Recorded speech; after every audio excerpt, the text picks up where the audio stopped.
Major. Oh, major. I thought you said labor. All right, so we are recording. I'll keep trying to get this to go live, but in the interim, we are recording. So here we go. Here we go. As always. Yeah, Zoom's not treating us very kindly again tonight, but here we are, and we've got a great guest, and we're gonna dig into minor league baseball with a baseball mom here shortly. But Mario, are you live? I'm back now. Yeah, I don't know what happened. All right, good. We got Mario, we got John, we got Anthony, and Lauren, and myself, Carl, and I'm going to hand it off to John, who put all this together for us, in hopes that his debut goes better than our Zoom account does. John, take it away. Well, we'd like to welcome Stephanie Brogdon into the show tonight. She's the mother of Phillies prospect Connor Brogdon. He's been with the Phillies now for 3 years, since 2017. He's up and comer, moved through 3 levels last year, and he's knocking on the door, ready to be at the majors one day soon. With the NFL draft, in works here, we can throw you a little easy softball question. How was the Major League Baseball draft when Connor was drafted? What was that experience like for you guys?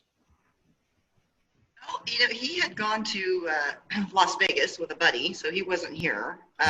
He actually anticipated probably going on the 3rd day, but he got some calls because he was a senior. He was a senior sign.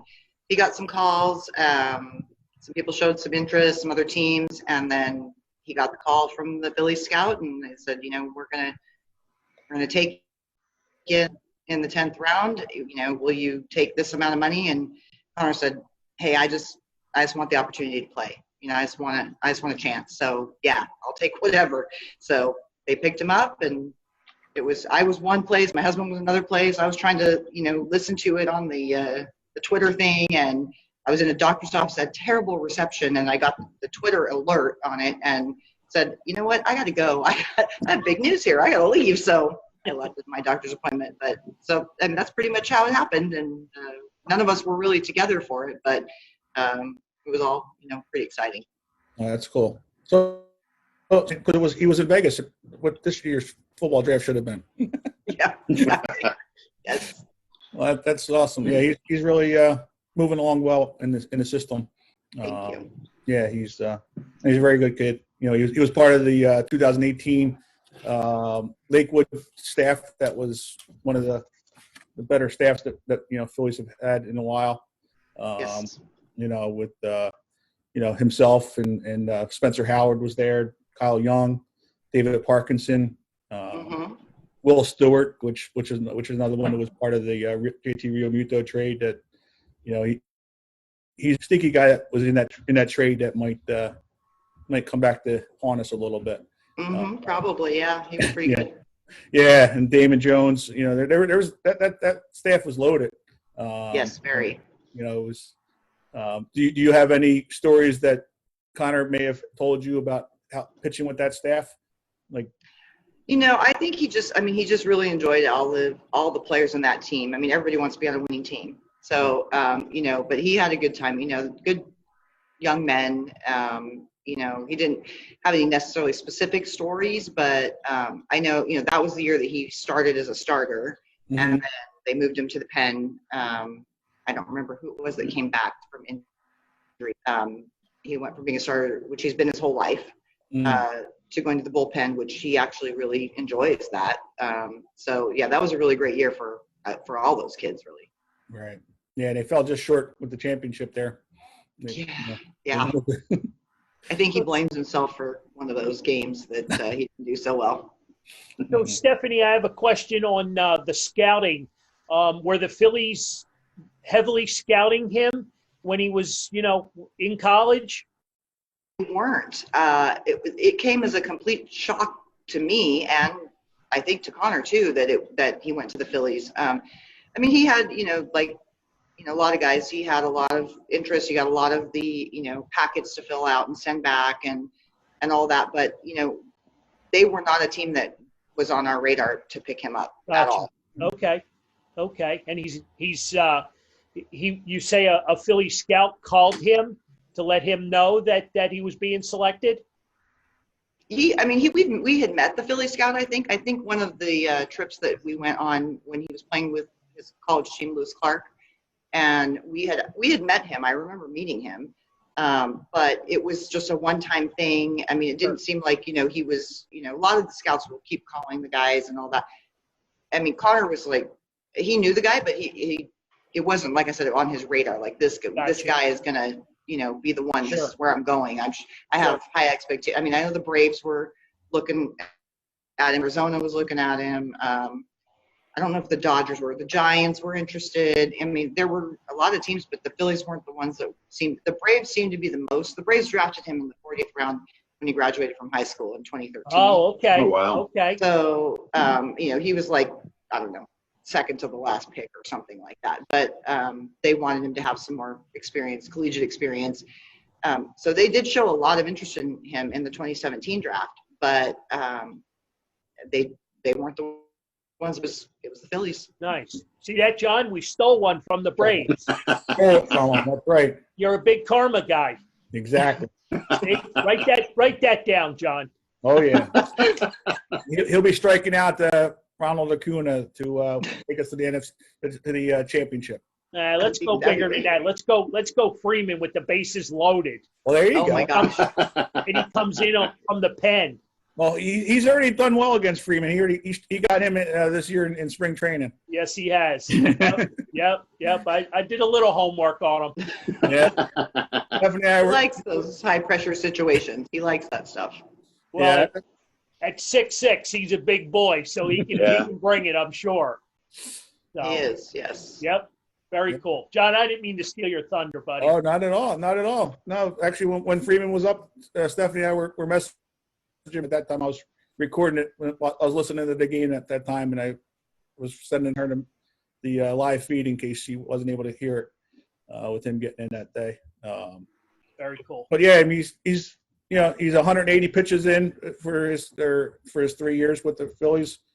He's got 230 strikeouts in his 180 innings. It's not bad numbers. It's his favorite thing to do. Exactly. Miss. Make bats miss. Exactly, especially for coming in. I know when he had switched over to relief pitching, I had spoke to him the one day up in Redding and after the game and was talking to him about that, and he was he enjoyed doing the switch. He wasn't sure at first how he was going to feel about it, but afterwards he really likes it, and that's what it takes. You got to have that desire, like you said, to strike out. The pressure's on. You got all the pressure as a relief guy versus a starter. Your pressures as a starter, obviously, as well, but the game's on the line. Yeah. When you're coming in late in the game. So. Well, look at it this way: you could get the ball, 3-4 times a week versus every 5 days. Exactly. You know what I mean? So, I mean, you can become more pivotal, to the team, knowing that, they can be relied upon. And all it takes is a chance, an opportunity. Give them the ball once or twice. You get a couple of big outs, and boom, you're on the radar. Right. Yeah, and he's been having that. I know that's one of the things he really likes is that, being able to pitch more. And then he also really likes the fact that he can just throw hard. Right. Because as a starter, obviously, he has to really, pace himself. Right. He always had a good fastball, but, he was relied upon in junior college and at LC to pitch, sometimes into the ninth inning and threw a lot of pitches. And so, he likes being able to go out an inning, throw 2 innings, and hard as he can, as hard as he wants, and then he can go back out there, the next day or the day after. So he loves that. Does he have a secondary pitch besides the fastball? He has a changeup, and then he also has a slider. When he was in college, his slider was, just devastating, and then he kind of got away from that when he developed his changeup. So he's still refining his slider, but I mean, it's still a good pitch, but his most devastating pitch is his changeup. Just the way it comes in and just looks like fastball, and it's not. Oh, nice. And they just he Yep. strikes out a lot of batters with that pitch. Nice. So if he had a preference, what would he prefer to do between starting, mid, or closer? I don't know if he has. Like, I don't think he would want to go back to being a starter. I mean, he would if they asked him to. He could do it. He did it for most of his career. I think his preference is, he doesn't mind being the setup guy and letting somebody else come in and close. He doesn't mind being, the mid reliever and pitch, 2 or 3 innings. He doesn't care. As long, he knows he's not going to have to go 5 or 6 innings for the most part. So as long as he can go in and let it fly and get guys to miss his ball, then he's happy. Exactly. How's he doing with all this? Obviously, it's tough for everybody, but how's he doing? He had such good years with all his years with the Phillies organization have been so great. And his ERA has been great. He's done a great job. How is he doing having no choice but to sort of stop like everyone else? Obviously, he's exercising and stuff like that, but how does he feel to not be competing right now? Oh, well, I think he'd much rather be, playing ball right now, but he makes the most of it, they're able to, he's able to get some guys that want to bat and, they can go out to the high school and, not get too close to each other and still be able to throw live pitching, which is huge. Mm-hmm. He throws bullpens. He's got access to our local high school field, which is nice. And actually the guys that come to hit are from Fresno, so they have to drive, about 20 minutes to come here, but we've got access, they have access to that field. So they can do all of that. And, he's still lifting weights and he's riding his bike to get good cardio. I think he's ridden probably, well over 100 miles since he's been home. He and his cousin like to go out to we have a big park, Woodward Park. They go out there, the San Joaquin River, and ride trails and that kind of thing. So, and of course, for us, it's bittersweet, right? We love seeing him. We love the fact that he's not, on the opposite side of the world, but we also wish he was playing baseball. Sure. So we really regret not going to spring training now. We were planning for a trip to Lehigh Valley, and then we thought, we'll just wait, save our vacation, save our money, and go see him playing real games. And now we're like, wow, we should. Hindsight's 2020. Sure. Should have gone to spring training. Sure. Yes, exactly. So what was it that made Connor go to Lewis and Clark? Well, Connor was always more focused on baseball than academics. So he's extremely smart. He did very well in high school. He actually originally signed with Fresno State out of high school, and unfortunately there was some miscommunication. The scholarship that was offered to him was not the scholarship that he ended up actually getting. So there was a little friction there. He decided that he wanted to go to Fresno City, which really was a blessing in disguise. Fresno City has some fabulous coaches, absolutely great. You'll have to Google Ron Scott someday and just see how he's just such a great coach. And Eric Solberg, who is the pitching coach, also fabulous. He was the one actually who helped Connor perfect his slider back in junior college. Great guy. He coaches soccer and baseball. And the two of them have been really good friends. The whole coaching staff's great. But again, Connor, he was 18. He's an only child, so he was, pretty sheltered for most of his life. So he, kind of got out on his own and was more focused on the athletics than the academics. So his grades coming out of junior college, he had D1 schools wanting to recruit him, but just didn't quite have the credits that he needed. So his pitching coach, Eric Solberg, called up Jeremiah Robbins, who was the head coach for LC, and he was like, yeah, we want him. And really it was the best thing that ever happened to him. Being away from home, learning to be independent, live with a roommate, those kinds of things. And that program is extremely demanding. I mean, it reminds me, almost of like a lesser version of a boot camp kind of thing. That's the way Jeremiah Robbins ran things up there, and before him, Ed Sheff did the same thing. And they've been a very successful winning team for many, many years. And they host the NAIA World Series, which they won both years that Connor was attending. So it was really a good thing for him. I think he matured a lot. He'll tell you a lot of his work ethic he learned going to LC. It was instilled in him. You didn't have a choice. You just did it. Right. And any interesting experiences with going to like Lakewood when you went to Lakewood?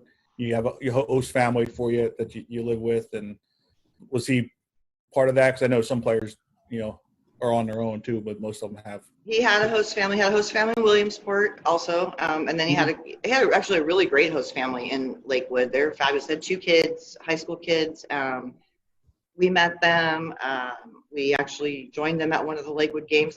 They got us up into one of the suites. Connor doesn't really tell us a lot of, there's all these perks that we could get being a player's parents.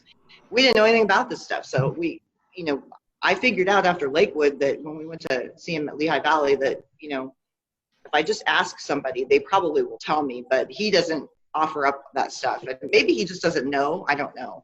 And he doesn't ask. He's not going to ask for anything like that. So, yeah, they were great people. We still keep in contact on Facebook and Instagram. And their son actually was a senior this year who obviously didn't get to have, I don't think he had to have graduation ceremony. I don't know about, are you guys out there canceling that stuff like we are out here? Yeah. Mm-hmm. Yeah. Unfortunately. Yeah, our boys, they're saying possibly they gave them 3 different dates for our boys graduating high school this year as well. And supposedly it's going to be like June 29th, or they're all on Saturdays, and then like one in August and one in September. Yeah, I think in the Reading area there was a bunch of bigger schools trying to do like a sort of a conference call graduation. You just kind of feel bad for the kids because you got one of these schools has like 500 graduating kids. I mean, how do you possibly do that? You know what I mean? It just feel bad if the kids have been working this hard for all that time and they have to sort of do a conference call graduation. Seems tough. Right. Yeah, that was one of the local schools here. That's what they're doing. They're doing a virtual one, and just walk up and they call your name, and then it's like they. So I mean, that's kind of sad, as far as the times, because It's sad for them and the parents. Right. Exactly. And plus they lost their proms. Grad night, all that stuff. Yeah, so it's a lot of things. As you know, with losing for baseball as well, it's a big trickle down for everybody as far as what's being missed. So, Stephanie, going back a few years, when did you guys as a family realize, that Connor, playing, little league, high school ball, when did you realize, was there ever a time that you thought that, he has the potential to do great things? I mean, or did you just kind of like let him mature on his own and be his own person? Well, as parents, you always think your kid's the best, right? I mean, you always think that. So, but I mean, his numbers, and again, we live in a really small community, so his numbers compared to a kid that lives in, say, Clovis Unified, goes to Clovis Unified, which is just outside of Fresno, they have like stellar athletes. They, make sure that they have stellar in all their schools. So, but we'd see him in summer ball go against some of those kids and do very well. So he's always, kind of risen to the occasion. Whatever the level is that he's playing at, he's risen to the occasion. I think though, when he started playing a travel ball team with Terrence Frazier. Terrence Frazier played for the Oakland A's organization and actually played in some professional games during the strike way back then. He ran a travel ball team called Central Cal Baseball, and he basically, kind of recruited Connor. Connor went there. There was another young man who went to school with Connor who suggested he go play for him, so he did. Well, Terrence, after watching him, got him into area codes. So I think that was probably the turning point where we kind of thought, wow, maybe he's got a chance to actually someday get drafted. Right. Under Terrence's tutelage, and if he sees something in him, this guy's a professional player. That's what he did, was he helped kids get to that next level. Sure. So I thought, wow, maybe there is a chance. And then, like I said, the Braves drafted him in the 40th round out of high school, and then said, we think you need some collegiate experience, so forth. And then, just kind of went from there, and here we are today. Did he like? Pretty much walked onto the patio. Did he like playing when in college at a smaller school? You know, I went to a NAIA school, and we had a really good program out in Pittsburgh where I went to school. And I liked, the class sizes were smaller, stuff like that. Did he enjoy going to a smaller school rather than some gigantic school? I really don't know because he never really had the experience of going to a big school. High Right. school was small, then he went to junior college, Right. then he went to LC. So, certainly I can tell you that school, their community is so supportive of their baseball players, all of their athletes, but baseball's their big thing because they host that NAIA World Series. Right. So, he loves that. He loves, he just did a Facebook Live last night with Mike Ventola and talked about, that was the best part about playing at Coca-Cola Park was the stands are full. You've got lots of fan support. So he loves that. So they've always had a good turnout there. They always have big, support from the community. Lots of volunteers that come in during the NAIA World Series. So it's a huge baseball community there. Tiny little town, Lewiston, Idaho, but lots and lots of support. And I think enjoys that, having the fans in the stands and all of that. Right. Right. Johnny, what do you got? Well, what's a typical day now for Connor? I know you had some interesting stories about what the Phillies have to do, the phone calls and stuff that they give to them. What's a typical day now for a player that's being, basically quarantined with everybody else? Well, I think, they all have to kind of make their own individual plans. I know for him, he goes, between our house and his girlfriend's house.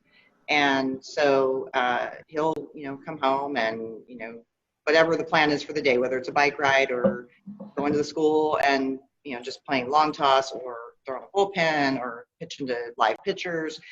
He and his friend, JJ, that lives down the street that plays in the Giants organization, they kind of figure it out together. And then that's what they do. And then, some days he has slated for working out with the weights and, having his protein shake and that kind of stuff. So it really just depends on the day. But then I do know the Phillies, stay in contact with him. He gets calls daily from, I don't remember if it's the trainer or somebody calls him daily to kind of do like a COVID screening. Are you feeling okay? Do you have a fever? Do you have a cough? That kind of stuff.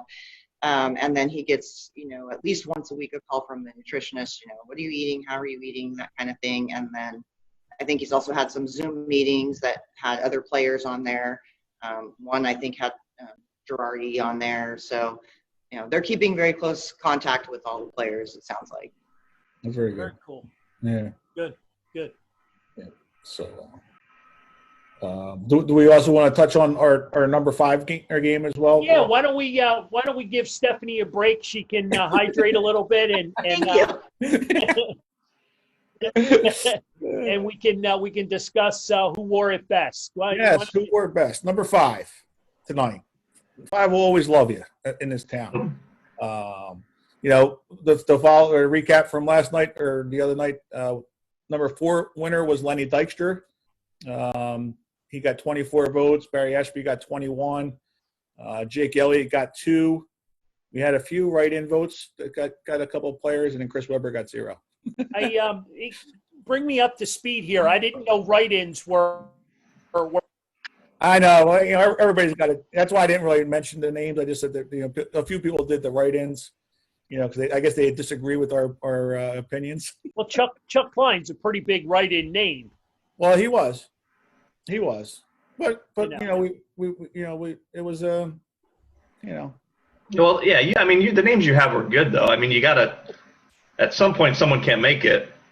Right. Oh, exactly. And that's the thing. Especially with the Phillies, you had 3 other guys, that wore that number. That it's tough. Mm-hmm. And I also understand there were some people that were. I don't like to use the word cheating. But there were some things going on that people were trying to stack the kind of. Yeah. So, we're not here to cheat. No, absolutely not. I got my watch eye over on top of it. You got that right, Anthony? Me? How would I cheat? I said who I. No. I'm just asking for your opinion. Oh, what? If cheating's allowed? I'm sorry. I missed the whole thing. It went right over my head. No, I know that somebody was using your name like 2 or 3 different times. Oh, they use my name. Well, that won't get you far. I'm not quite. Yeah. And then Lauren, it wasn't Lauren, it was Lauren Henderson. Yeah. There was a lot there was something going on there. Trying to get Iverson to win that number 3 battle. That was yeah. But, things happen. Five's going to be another tough one. I mean, five's going to be very tough. I mean, if you want to say the list, but I definitely think it's going to come down to 2, if not 3 guys. It's going to be pretty close. Right. Yeah. For number 5 tonight, we got Pat Burrell for the Phillies. We got Donovan McNabb for the Eagles. Larry Goodenough for the Flyers, and Zaire Smith for the Sixers. So get your votes in. We'll extend it, until tomorrow at 7:30. We'll have another post up there for your guys. But I mean, it's gonna be a tough one. I mean, you got Donovan McNabb that had done a lot of things in Philadelphia with as an Eagles quarterback, and probably is the best up until now. Maybe Carson Wentz, maybe. Even though he may not want to hear that, he still has his wine in from the booze from the draft. I wish I could grab my Super Bowl ring because 5 got no bling. No, he does not. 5 got no bling. So, just. Well, I think it's going to come down to between both of them, but I think Burrow's a huge name in Philadelphia. I feel like Donovan McNabb doesn't necessarily get enough credit as he deserves. I think he did pretty darn good. He's got to get his foot out of his mouth. If he gets his foot out of his mouth, he'd be all right. Well, and I think people in general are going to love Pat Burrell. They just love they love him in general. Women and men and everybody loves him. So I think Donovan McNabb's going to have a tough one here. But I'm just in general, I think it could go either way, and I just think he needs a little bit more credit. I think he did a good job.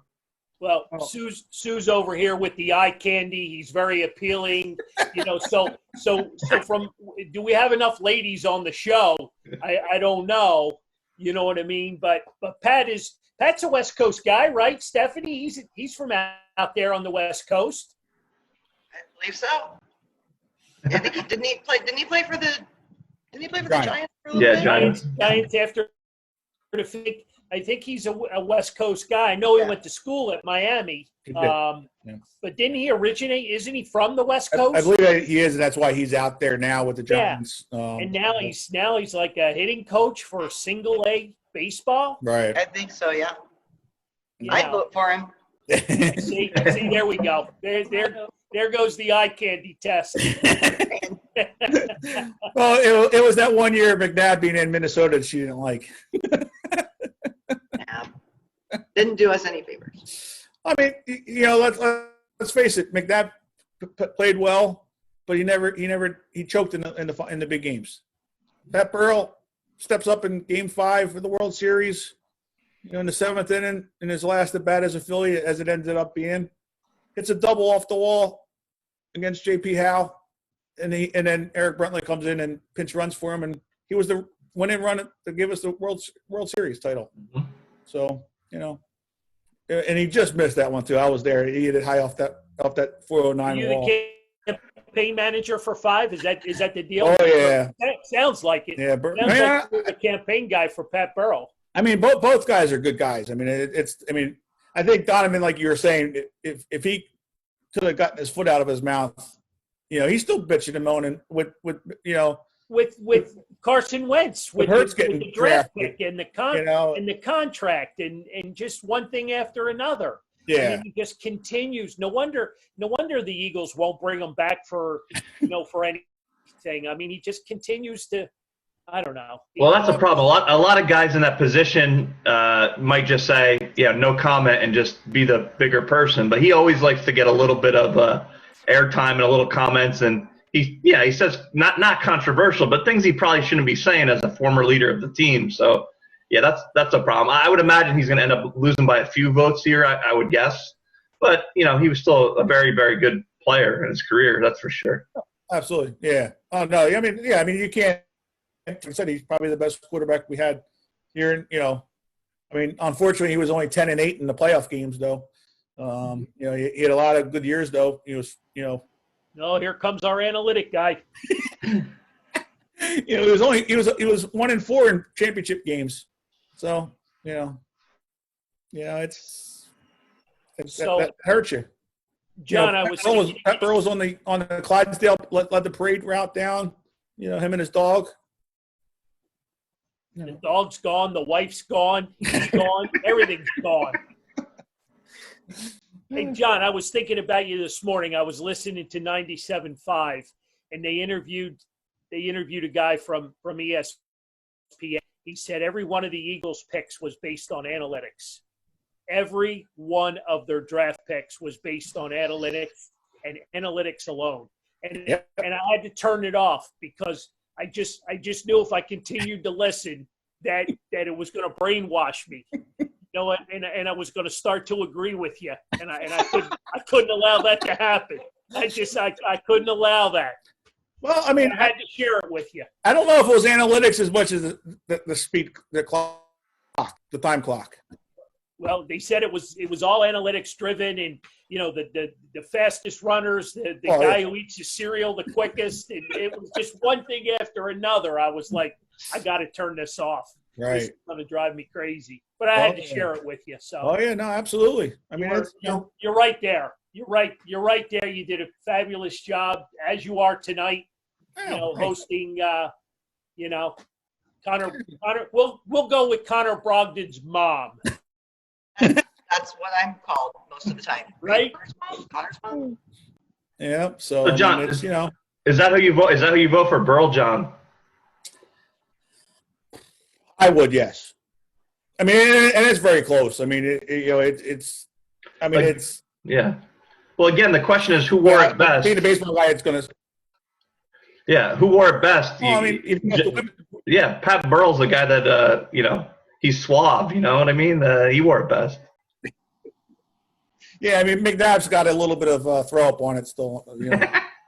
Soup on it. Well, so let's break this down a little bit. Five goes to the Super Bowl, right? Yep. Right? Doesn't win it. Nope. Right? There's Pat. There's Pat. Pat. 5 NFC championships too. Oh, his resume is huge. Oh, absolutely. But he got no bling. He does not. He got no bling. And that's what's going to push. That's what's going to push Burrow over the top. Yep, for sure. Sure. Especially a tight battle. I mean, it's both are Wall of Famers for both teams. Probably neither one will make the Hall of Fame for the league itself. McNabb might have a chance, but I think his mouth's going to get himself in the way. Absolutely. Well, let's get back to Connor Brogdon's mom. Yep. Because she's the guest, and I don't want to Huh? We'll make our picks at the end of the show, right? Is that what we're going to do? Yeah. Hey, by the way, we lost Mario. I know. I don't know what happened. He can't get back. He can't sign back on. So I think we need to pay the bill and get the Zoom thing figured out. Yes. This is crazy. This is crazy stuff. But the question that I have for Stephanie, in all seriousness, and we'll put all the joking aside, what is it going to be like? Because I know you've probably run it through your head, and being the baseball mom and your husband, when the day comes that Connor makes the Phillies, and he's in Philadelphia, obviously you guys will make the truck to Philly to be there. Oh, sure. If now, I run a lot of scenarios through my mind. So if there is Major League Baseball this season, which I've read a lot of stuff that says there probably will be, it just is going to look a lot different. One of those things is going to be expanding the rosters, which means, he has an opportunity. They're going to need pitchers, right? They're not going to have starters that can go, 6-7 innings. They're going to probably do piggyback type pitching scenarios, yep. I would imagine. So, he definitely has an opportunity. He was, knocking on the door, last September, and they didn't call him up. He's a Rule 5 draft guy this year too. So, I mean, they have nothing to lose by, if they have games pulling him up and, putting him on the roster, because they're either going to have to do that or let him go out to another team that might be interested. Right. So the sad thing about that, of course, is that, we won't be there. we won't be able to watch it in person. We'll be watching it on television, but, that's okay. I mean, it's not about us. It's about him and his career. And I just want, I want him to succeed. So yeah, but it's a bittersweet situation. It's your only child, as you mentioned earlier in the show. So, you're going to make every attempt. If he does get a call to the big show, you're going to be there. You know what I mean? John will come pick you up at the airport. He'll have no problem with shuttle service. Absolutely. You know what I mean? We'll put our pennies together. Absolutely. You know what I mean? Once we get our Zoom bill paid, you know what I mean? Well, if they're not allowing fans, then we'll be watching it at a popular bar somewhere. If bars are open, yeah. We don't even know, right? We don't know what the situation is going to be. So it's hard to say. It's a tough call, especially being the parents and, your son's getting this opportunity for you not to be there.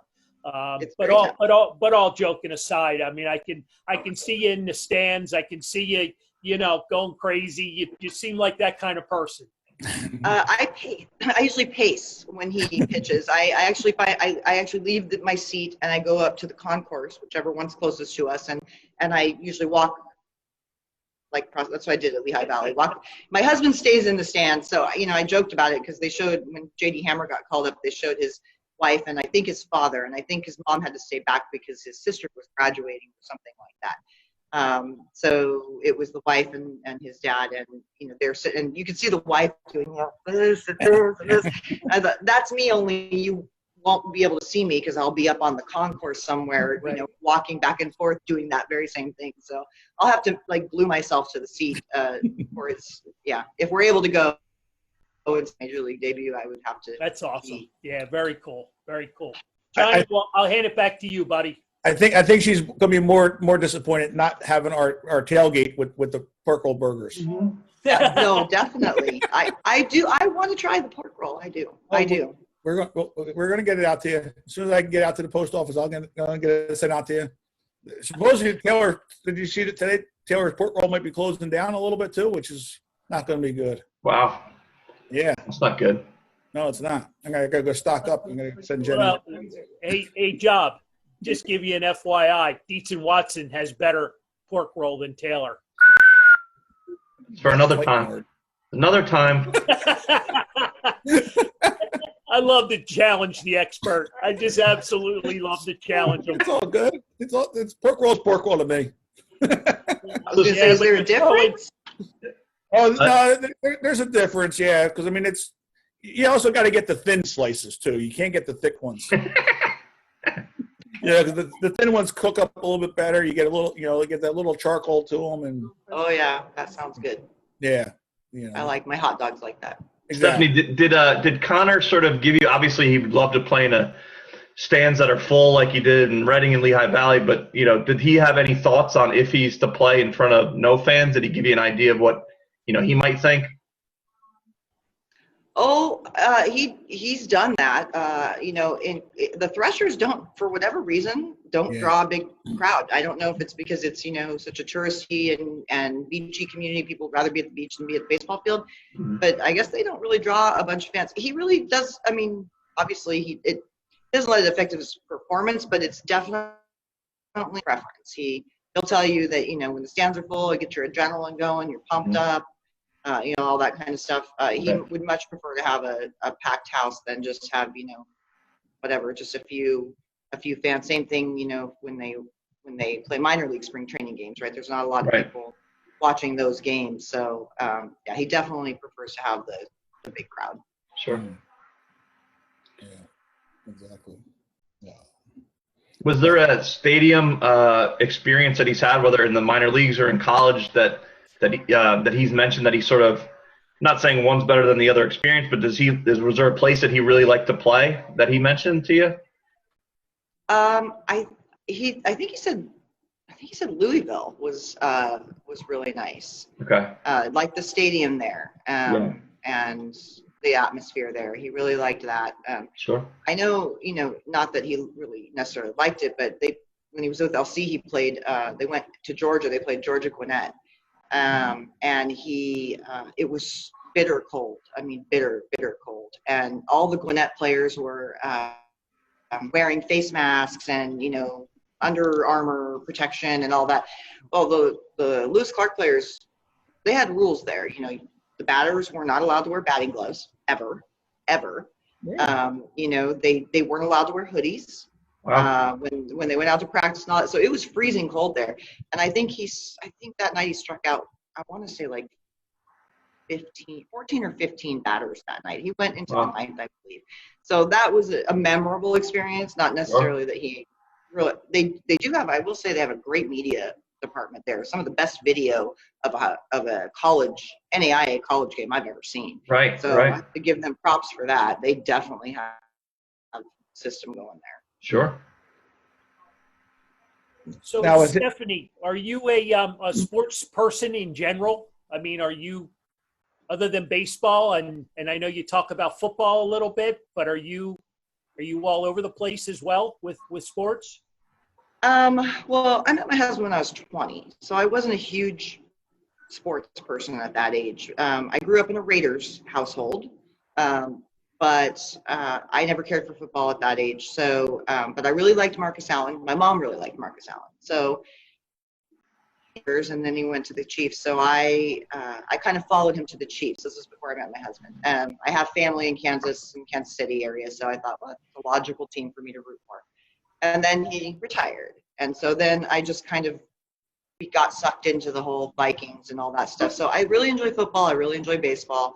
I'm not a huge basketball fan. Hockey, I like if I get to watch it in person. Okay.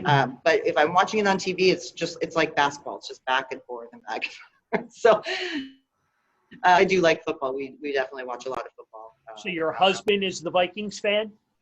My husband grew up in Minnesota. He was born in Torrance, but at 6 months old, they moved. His mom was originally from Minnesota and Wisconsin.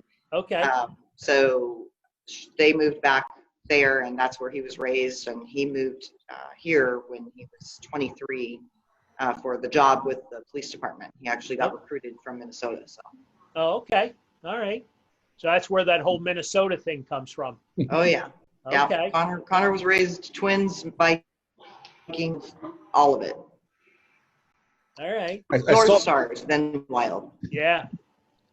I saw the cooker your husband got for his birthday was it the Vikings cooker? That was Smoker. It's a barrel smoker, so he's not really sure how to work it yet, but we're gonna try it out and see how it works. So, hopefully good.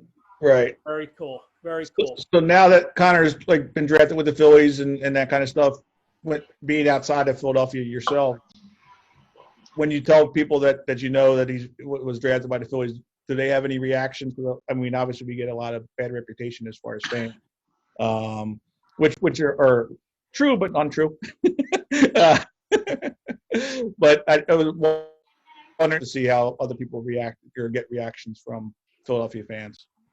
I don't think unless you have had an experience with it, that that there are bad Philly fans. You don't realize because if you're not a fan of the Phillies, you don't see all of that, right? So people ask, wow, the Phillies are that's far away. I wonder why they drafted them. Well, I don't know. They were interested. So I didn't realize myself how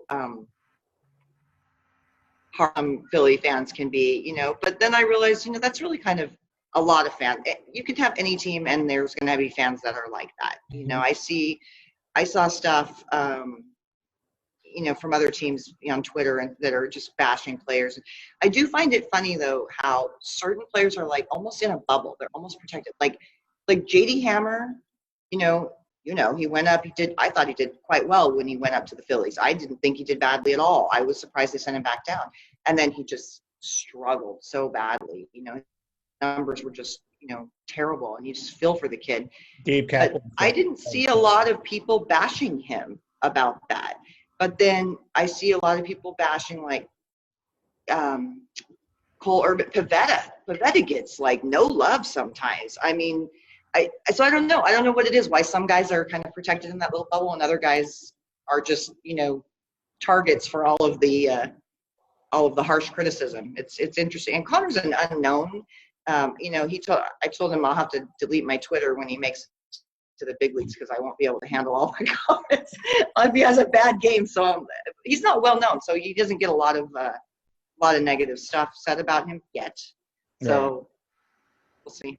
Yeah, I mean, I think with the JD Hammer thing, it was more of a Gabe Kapler issue. As far as pitching them in bad spots, and same thing with Cole Irvin. Like Cole Irvin pitched well, in a couple of starts, and had one couple bad pitches in the Chicago game, and still, obviously big home runs, but still, against a very good team in Chicago, he still pitched well. And then you yanked them and moved them back to the minor leagues. It kills the kids' confidence, especially in a season where obviously they were struggling. Obviously, JD Hammer, was just in Redden, basically moved up, from Clearwater to Redden, and he had, just because he threw fast, hey, well, let's get him up to the pros because we need somebody. You kind of jerk him around a little bit, and it's going to happen that he's going to, and like you said, he pitched well. I thought he did. I was like, why are you sending him back down? He just that's not fair to the kid, right? We're not going to let you really get much work in the minor system, and we're going to bring you up, and then, okay, we don't need you anymore, even though you did okay. Now we're going to send you back down. So that's kind of tough, I think, psychologically for the kid. And especially after what may be considered a bad, like then you just took all his confidence away. Like, hey, I want to redeem myself. I had a bad couple pitches, but or whatever it might have been, and then you get that shell shock as far as JD Hammer giving up a couple home runs. But yeah, I think it was more on the. Which is a shame. I think it was more on Kapler, but it's a shame on guys that are being thrown into that situation that because of injuries that they had to be up there. Yeah, I agree. But like a guy like Pavetta, I think he may get a little bit of criticism because we expect more from him. And then he also kind of like McNabb throws his foot in his mouth a little bit as well. I think he thinks he's a little bit better than he is, and not that he is a bad pitcher. So he, when he slows a little bit, he kind of blows it off a little bit. At least the way the perception comes across, with him. And again, him with Kapler as well. Him and Kapler and the pitching coach didn't really get along too well either with their different. Which is why we're seeing why they're not here now too. Chris Young didn't really go well with him. Man, you're taking shots at everybody tonight, huh? Well, hey, I mean, you got to tell it the way it is. I thought we moved on. I thought we went through therapy together and you moved on. Well, we did, but Stephanie just brought up. I was just trying to explain it. Why that's from a different perspective. You know what I mean? Right. Now you're dragging Gabe Kapler through the mud again. Oh. Anytime I get a chance to get I can see that. So the therapy that we paid for didn't work. It worked up until now. I only did a couple little things. All it took was one little comment. Well, the door was open a crack. I jumped right through. She was perfect in place talking about JD Hammer. The next thing I know, here comes Gabe Kapler sliding into second base. I'm like, what? Of course, he was out. What? She didn't mention a word about Gabe Kapler. I did not. I know you didn't. But it was implied. Somebody's got to stand up to this guy. I mean, he's how many miles away? You don't even know. Huh? He's right there with Stephanie. Yeah, he's out on the West Coast. So be careful. Yeah. You might want to stock up on some coconut oil because you might not be having it anytime soon. It'll be all gone if you use that. Oh, man. Out there in San Francisco. I'm sorry, Stephanie. We lost. It happens. It happens. You let him host. You did let him host. That's right. So, I know. That's what happens when you give them the company keys to the car, and this is what happens. Yeah. Oh my, John, we got to do some business. We got to pay some bills. We got to acknowledge the Reading Fighting Phils who ran a contest this week, and we got an awesome pretzel basket and a ticket book for hopefully the 2020 season at some point. And the winner is Ryan Hannigan. Great. So I know we're not live, but we're recording, and at some point we will get this up on our page. Mm-hmm. But Ryan Hannigan is the winner of the what is it? What's the name of the pretzel? Yeah, it's a unique pretzel basket and a ticket book with 10 tickets for any game. Yes. Very nice, and we do some work with the Reading Phillies, and there's to give stuff away on our behalf on our page, and we appreciate that very much. But Anthony, talk to me. What bring me up to speed? What's happening? Anything? Well, it sounded like, but before we started with the new potential, I guess, divisions that John mentioned, he probably knows more than I do at this point. The last we heard were sort of the same as Stephanie and everyone else's. I mean, we're just waiting to hear for the go-ahead when we can go back to the office, go back to normal life. What's a little bit scary as time goes on, you get a little bit more worried that we might not be playing in Reading or Lehigh Valley or wherever. They might just send the guys right to whatever one of these Arizona or Florida locations that they are. But I'm hoping that we could play in July or August, but I don't personally know too much myself. I wish I had more news. I wish I did, but it's very, very, very slow process trying to figure out all this stuff. Yeah. It doesn't seem to be. One day the NBA is going to open up, facilities to the teams where the states have loosened things up, and but it's only going to be for players. There's no coaches. It's not organized. They're just going to use the facilities. There's nothing coming out of hockey at all. There's nothing out of hockey.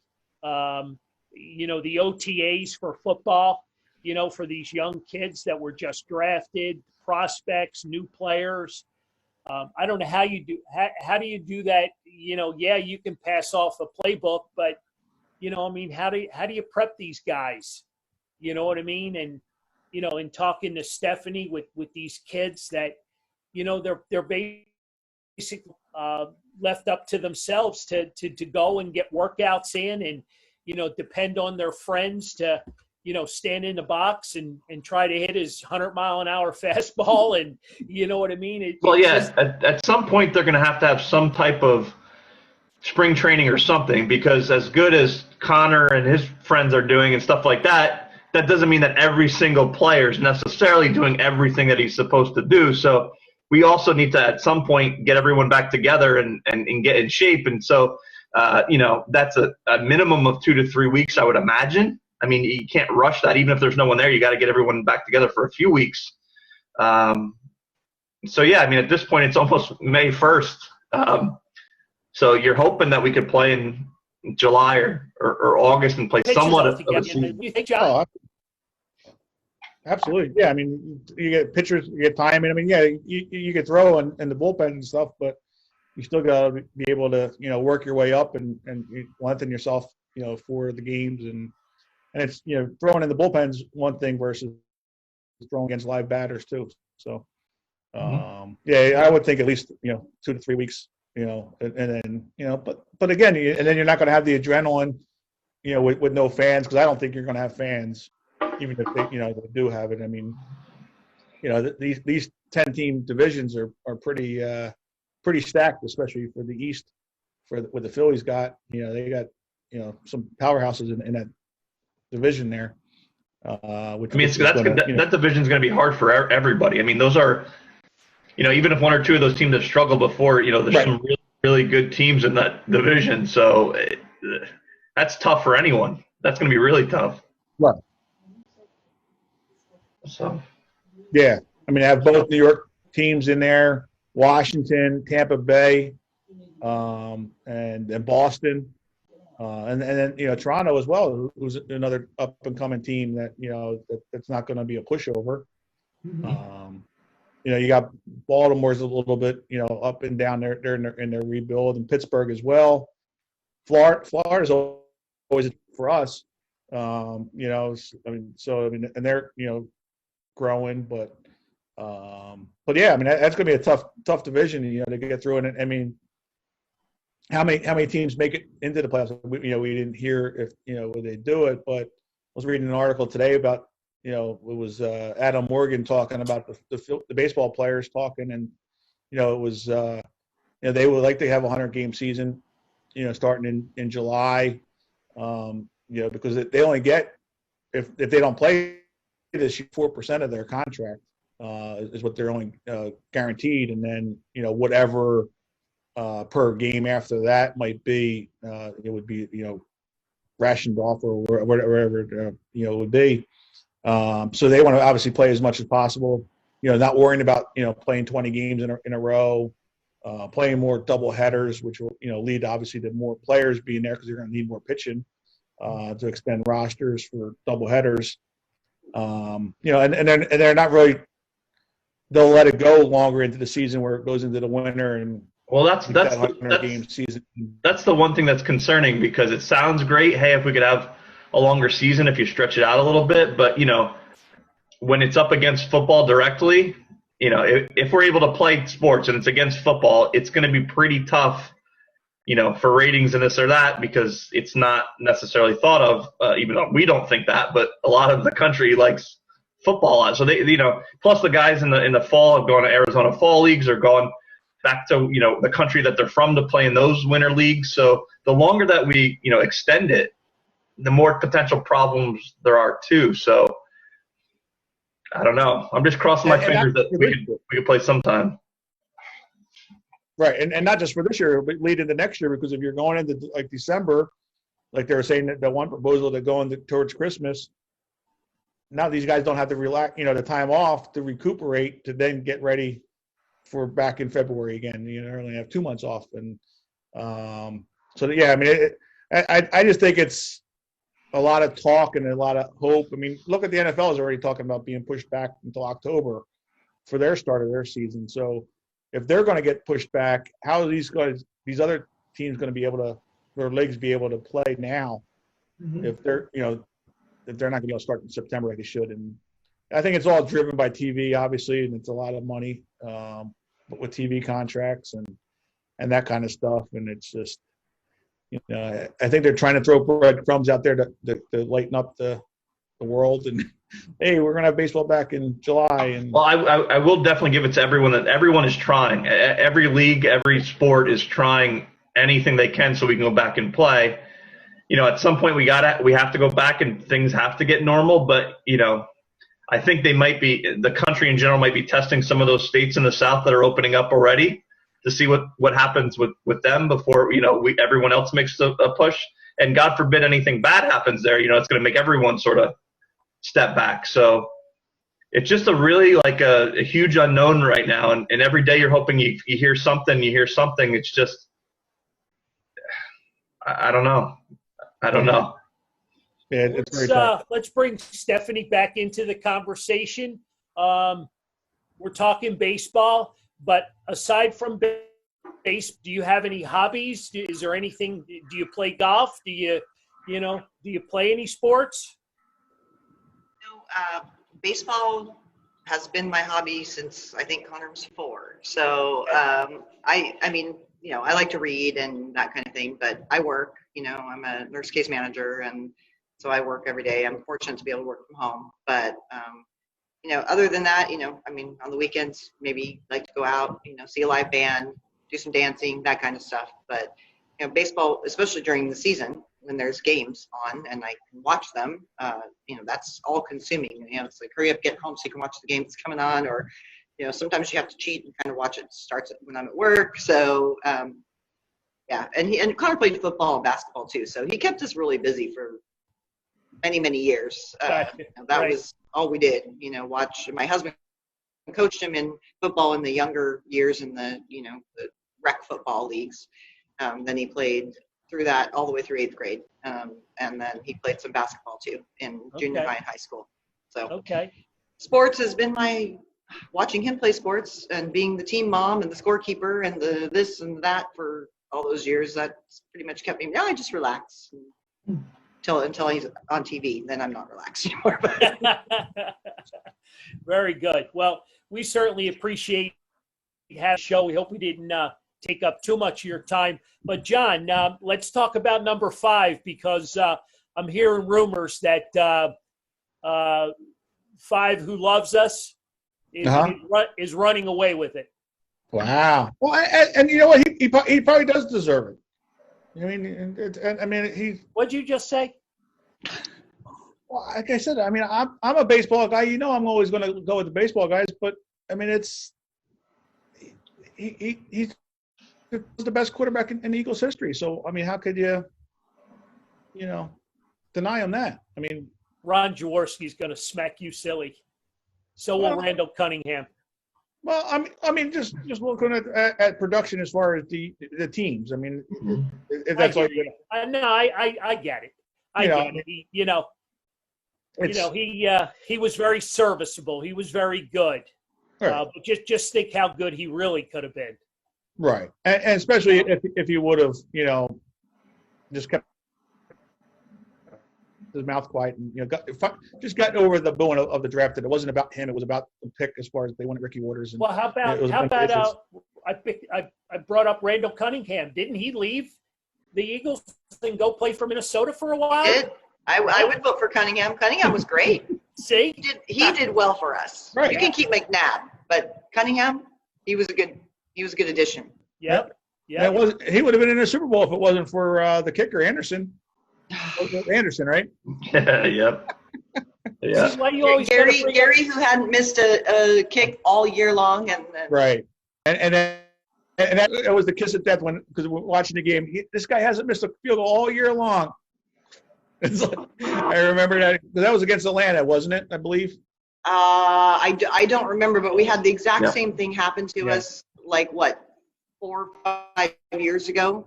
Same thing. We were we were on the line to, get there, and our kicker, who had been golden, same thing. Yeah. Missed the kick. It was brutal. At least you didn't have I kept saying, one job. You have one job. One job. Exactly. I know. It's because he was almost MVP that year, Randall. Yeah, he was good. He was really good for us. With him and Moss. That year, they were, and I think Chris Carter was also with them at the time, wasn't he?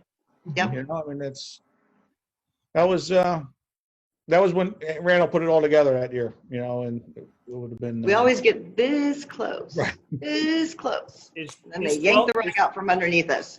Is 12 going to make the board, John? I believe Randall does make the board for the Eagles for 12. Yeah. Yeah. All right. I'm just jumping ahead. That's all. I mean, Jaws definitely wins 7. Jaws definitely wins 7 for the Eagles. Yeah? Yeah. Not Sean Landetta? No, it was between Jaws and Nate Sudfeld. Hey, we got to get our votes in because we're up against the hour, and I think Stephanie has a glass of wine waiting for her. Well, she fits right in with the red Solo cups. Right? Yeah. It's water. I promise. It's okay. We have no rules on this show. Exactly. So who do you have then, Carl, for number 5? I got to go with Donovan. I really do. That's what I say, John. I got to go with Donovan. I really do. It's personal with me and Pat. It's personal. I got bad juju from him down in Clearwater that I still can't get that out of my head. He can hit all the Game 5 doubles and all that good stuff, but All goes back to Lauren. it all goes back to my little girl that he blew off in spring training. So well, that'll do it. Yeah, he's not the man's man that he thinks he is. So I'll go Donovan. All right. So who do you have, Stephanie? I got Pat. Of course. Pat, And the eye candy queen over here, she's going with Pat too. you say, Lauren, I'm going. I mean, one good parent anyway. Well, two's not bad. Anthony? That's tough. I would probably say Donovan McNabb just for the amount of time he played and sort of what he meant. I think you have to. Pat Burrell's close, but yeah, I think you got to give it to Donovan McNabb. Mario's not here. I don't think he's on the page. So, did Lauren leave a pick before she had to go to work? She didn't, but according to that story, I can't imagine she would go with Pat Burrell at this point. That's probably true. Yeah. So that's a McNabb. I mean, that's another Pat Burrell. I heard in the background. Look. So we got another McNabb then for Lauren. All right, I'm going with Burrow just because he's my Philly guy. But again, like Anthony said, it's too. I mean, somebody's got to lose, and you know, it's just I'm just one vote. Let everybody else pick it out from everybody else, especially if McNabb's running away with it. You know, as votes are going in there. Yeah, you might want to double check with Lauren on her. You never can tell. And same thing with Mario. So we get everybody calculated. You got to get the correct information. What's that? We're always out all about getting the correct information out there. Well, yeah. Well, unlike some other. Never mind. Exactly. So we got our winner, which was Ryan Hannigan of the Pretzel Basket. Excuse me, and Ticket Book. Anthony, do we have anything else that we need to go over?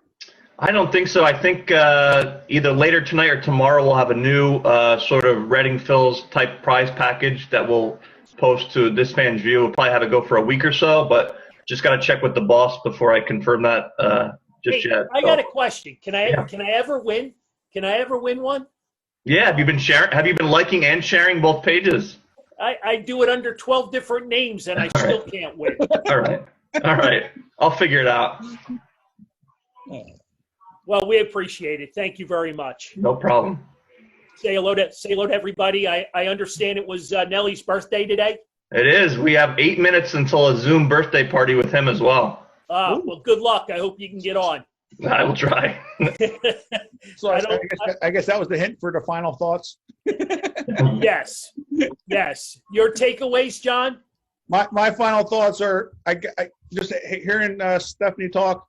I think I realized why Connor likes doing the relief pitching better, because that way his parents play being in California versus when they're here in Philadelphia, because he'll get later on in the game he gets to play instead of 4:00 in the afternoon when it first starts out there. That's true, but we always watch the whole game. Well, there you go. I never miss. So we watch from the beginning to the end, always. So, yeah. But thank you for coming on the show. It was great. Very good. Thank you for inviting me. Well, we do takeaways, so I've got to ask, do you have a takeaway? Be nice to us. Try not to bash us too bad. No, I appreciate being invited on. You guys always entertain me. Yeah, even when you're talking about stuff that I don't know anything about, like hockey and that kind of thing. You entertain me. So well, I appreciate that. We certainly appreciate you following us and certainly coming on. We wish you guys, you and your husband and Connor, nothing but the best of luck, and hopefully we can all hang out down in Citizens Bank Park one day. I hope so. I look forward to it. Absolutely. Yes. Anthony, you're gonna take us out, and we're gonna say our goodbyes. And I still don't know what happened to Mario, so I don't know. I have no idea what went on there, but he's not going to be happy with. No, yeah, it was another fun night. I appreciate Stephanie coming on. Connor was always great to have in Reading, which was awesome. We obviously hope we could see him in Philadelphia sooner than later. tired of waiting in general. So I hope that we can have that sometime in July or August. We can see him there, and I'll root him on from Reading and into Philadelphia. So that's all I got. Appreciate that. Thank you. Thank you very much. All right, guys, we'll do it again real Absolutely. soon. Happy Thanks, birthday. Stephanie. Good night, gentlemen. Thank Thank you. you. Thank you. Yep.